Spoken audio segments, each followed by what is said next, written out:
Fala, leitores da Bíblia, graça e paz, tudo bem com vocês? A gente vai ler hoje Oséias 10, 11 e 12. Vamos à leitura. Israel semeou maldade e colherá destruição. Israel era uma videira de ramagem viçosa que dava o seu fruto. Quanto mais abundantes os frutos, maior o número dos altares. Quanto mais a terra produzia, tanto mais embelezavam as colunas sagradas. O coração deles está dividido, e agora terão de pagar por isso. O Senhor quebrará os altares deles e destruirá as colunas sagradas. Aqui reflete uma questão, talvez até uma inclinação natural, né? Quando as pessoas, nós, seres humanos, quando a gente começa a prosperar em alguma área, seja financeira ou em qualquer outra coisa, a nossa tendência é para arrogância e para desviar o nosso coração de Deus. Foi o que aconteceu com Israel. Quanto mais esse povo florescia, né, mais esse povo se distanciava de Deus. Agora eles vão dizer: não temos rei, porque não tememos o Senhor. E o rei que poderia fazer por nós? Falam palavras vãs, juram falsamente e fazem alianças. Por isso o juízo brota como erva venenosa nos sulcos dos campos. Os moradores de Samaria ficarão com medo por causa do bezerro de Bet-Aven. O seu povo se lamentará por causa dele, e os sacerdotes idólatras temerão por causa da sua glória que já se foi. Também o bezerro será levado à Assíria como presente para o grande rei. Efraim se cobrirá de vexame e Israel ficará com vergonha do seu ídolo de madeira. O rei de Samaria será como lasca de madeira na superfície de água. Os lugares altos de Aven, que são o pecado de Israel, serão destruídos. Espinhos e ervas daninhas crescerão sobre os seus altares. E o povo dirá aos montes: cubram-nos, e as colinas caiam em cima de nós. Desde os dias de Gibeá você pecou, ó Israel, e nesse pecado você permaneceu. Será que a batalha contra os filhos da perversidade não há de alcançá-los em Gibeá?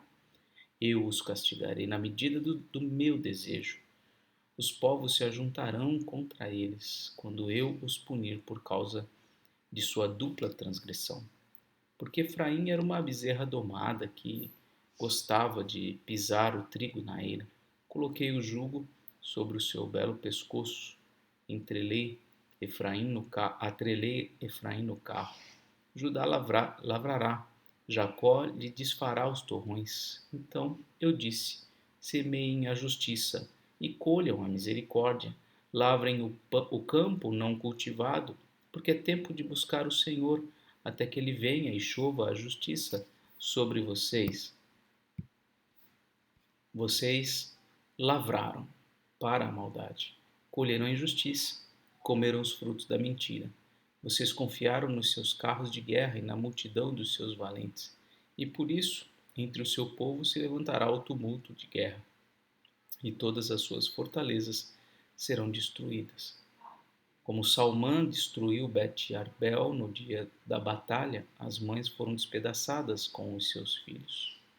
Assim se fará com você, ó Betel, por causa da sua grande maldade. Ao amanhecer, o rei de Israel será totalmente destruído. Capítulo 11. O amor de Deus e a ingratidão de Israel. Quando Israel era menino, eu o amei, e do Egito chamei o meu filho. Quanto mais eu os chamava, tanto mais se afastavam de mim. Sacrificavam a Baalins e queimavam incenso às imagens de escultura. Mas fui eu que ensinei Efraim a andar. Tomei-os nos meus braços, mas eles não entenderam que era eu que os curava. Atraí-os com cordas humanas, com laços de amor. Fui para eles como quem alivia o jugo de sobre o pescoço e me inclinei para dar-lhes de comer. Não voltarão para a terra do Egito, mas o assírio será o seu rei, porque se recusam a voltar para mim. A espada cairá sobre as suas cidades consumirá os seus ferrolhos e as devorará, por causa dos seus caprichos. Porque o meu povo é inclinado a rebelar-se contra mim. Se são chamados a dirigir-se para o alto, ninguém o faz.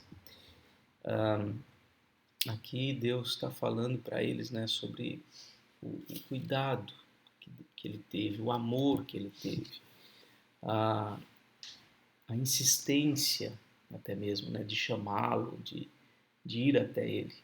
Mas como um filho, como uma criança rebelde, ingrata, desprezou o Senhor. Como poderia eu abandoná-lo, Efraim? Como poderia entregá-lo, Israel? Como faria com você o que fiz com Admá? Como poderia fazer de você outra Zeboim? Meu coração se comove dentro de mim, toda a minha compaixão se manifesta. Não executarei o furor da minha ira, não voltarei para destruir Efraim, porque eu sou Deus, não homem. Sou o santo no meio de vocês. Não virei com ira. Seguirão o Senhor, que rugirá como leão. E quando ele rugir, os filhos, tremendo, virão do ocidente. Tremendo como passarinhos, virão os do Egito. E como pombas, os da terra da Assíria. Eu os farei habitar em suas próprias casas, diz o Senhor. A condenação de Israel e de Judá. Efraim me cercou com mentiras, e a casa de Israel com engano. Mas Judá ainda está do lado de Deus e permanece fiel ao santo. Nesse contexto aqui, né, havia uma diferença grande entre a vida espiritual do reino do norte e a vida espiritual do reino do sul, de Judá. Então, aqui um breve elogio, vamos dizer assim, a Judá. Capítulo 12.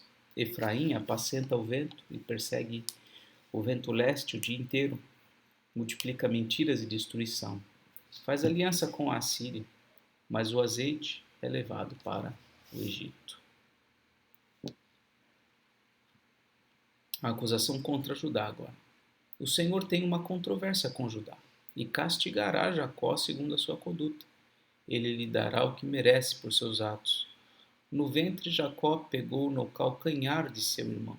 No vigor da sua idade lutou com Deus. Lutou com o anjo e venceu. Chorou e pediu que o abençoasse. Em Betel encontrou Deus e ali Deus falou com ele. O Senhor, o Deus dos exércitos, o Senhor é o seu nome. Quanto a você, volte para o seu Deus, siga o amor e a justiça e espere sempre no seu Deus. Como o mercador que tem nas mãos uma balança desonesta e ama a opressão, Efraim diz: certamente fiquei rico, encontrei muitas riquezas. Em todos esses meus esforços não encontrarão em mim nenhum delito, nada que seja pecado. Mas eu sou o Senhor, seu Deus, desde a terra do Egito, e ainda os farei habitar em tendas como nos dias da festa. Falei aos profetas e multipliquei as visões, e pelo ministério dos profetas propus símiles, aquelas coisas, né, que os profetas faziam, como aquele do início de Oséias, inclusive, né, o fato dele se casar com uma mulher prostituta é um símile. Deus está ensinando algo através daquela circunstância, aquela circunstância similar ao que Deus está querendo comunicar.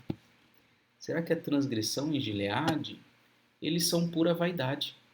Em Gilgal sacrificam bois, e os seus altares serão como os montões de pedra nos sulcos dos campos. Jacó fugiu para a terra da Síria. Ali Israel trabalhou para conseguir uma esposa, e por ela guardou o gado. Mas o Senhor, por meio de um profeta, tirou Israel do Egito, e por um profeta cuidou do seu povo. Efraim amargamente o provocou a ira, por isso o Senhor fará com que ele pague pelo sangue que derramou e lhe retribuirá pelas suas afrontas. Muito bem, vamos falar com o Senhor. Senhor, nosso Deus e Pai, te agradecemos por mais uma vez podermos ler tua palavra. e refletir um pouco sobre ela. Senhor, o teu povo foi tão amado por ti no passado, mesmo assim se tornou rebelde, ingrato. Por vezes, Senhor, agora que como adultos, né, somos pais, por vezes certamente já vimos nossos filhos, depois de receberem tanto cuidado e tanto amor, agirem de maneira rebelde. Isso é próprio da natureza humana, do pecado que habita em nós. Mas, ó Deus, os alertas são muito expressivos na Tua palavra e pedimos, Senhor, que nos ajude a não viver dessa maneira. Nos ajude, Senhor, a reconhecer o Teu amor por nós, tudo que o Senhor já fez por nós, e vivermos uma vida de gratidão e de adoração a Ti. Da mesma forma para com aqueles que tanto se dedicaram para conosco, como os nossos pais e tantos outros que se dedicaram pela nossa vida. Que possamos sempre ser agradecidos. Que o Senhor, ó Deus, nos abençoe e nos ajude em tudo isso. Oramos em nome de Jesus. Amém. Muito bem, essa foi a leitura de hoje. Um forte abraço e até mais, se Deus quiser.